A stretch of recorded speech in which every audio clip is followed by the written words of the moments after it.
The first thing I noticed was the sound of her laugh. Not the fake, brittle one she used on strangers, the real one. The laugh she only used when she thought she'd won. I was already seated, 2 tables away, back to them.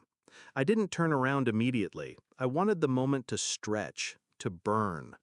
The waiter poured my wine. My hand didn't shake, not even once.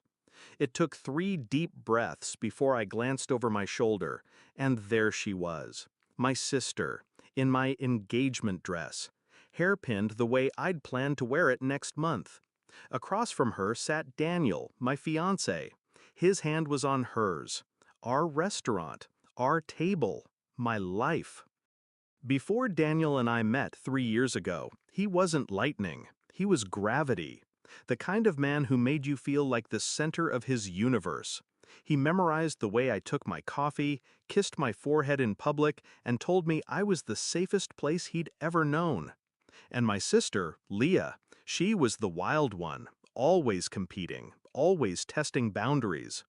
We were close once, until I started winning the things she wanted. Jobs, friends. Now, apparently, men.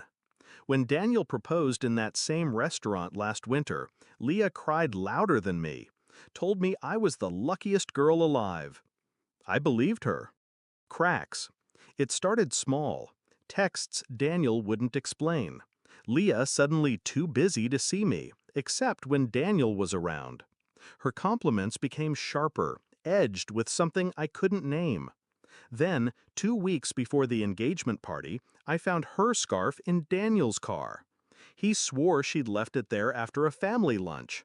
I smiled, nodded, pretended to believe him. But inside, I started counting days. The evidence. I didn't snoop. I waited. And last Thursday, fate handed me proof. A friend texted, "Isn't this your sister? She's at Jardin with a tall guy. Looks like your fiancé." She sent a photo. Leah, Daniel, same table where we'd celebrated our anniversary. His tie loose, her hand on his thigh. I stared at the image for a full minute. Not angry, not crying, just cold.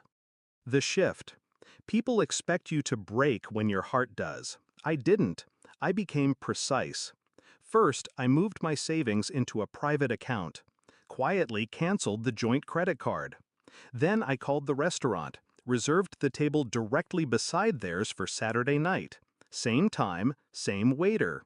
I picked my black dress, the one Daniel hated because it made me look unapproachable. Perfect. Saturday. When I arrived, the maitre d' gave me a strange look. "They're already here," he whispered. Good. I sat, 2 tables away, close enough to hear their low voices. Daniel was leaning in, saying something about how it'll all be over soon. Leah laughed. That laugh. I ordered wine. The waiter, Mark, wasn't just a waiter. He'd been there for my proposal, our anniversaries, every milestone. He knew. And when I told him, "Send their bill to me," he didn't ask why. The play. Halfway through their meal, I stood, walked past their table slowly. Leah's eyes met mine first. She froze, fork midair. Daniel turned pale. "Evening," I said.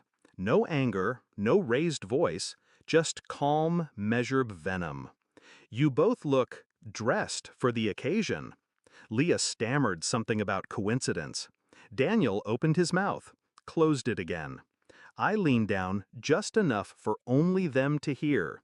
"You should have picked another restaurant. And another dress." The strike. I straightened, handed Mark an envelope. Inside was a copy of the prenup Daniel didn't know I'd updated last month. And photos. The ones from my friend. "I'll take my check at the bar," I told Mark. Then to them, "Enjoy your meal. It's the last you'll have here." They didn't follow me immediately. I think they were still processing. But when I reached the bar, I heard the voices rise. Daniel accusing her. Leah accusing him. Perfect. Fallout. By Monday, my lawyer had filed for breach of trust under the prenup clause. Daniel lost the apartment, my apartment. Leah's husband, Oh yes, she was married. Got the photos too. By Tuesday, she was living at our mother's, pretending it was temporary. Daniel? Sleeping in a hotel, last I heard. Now, I don't miss them. I miss the version of me who thought they were mine. But she's gone.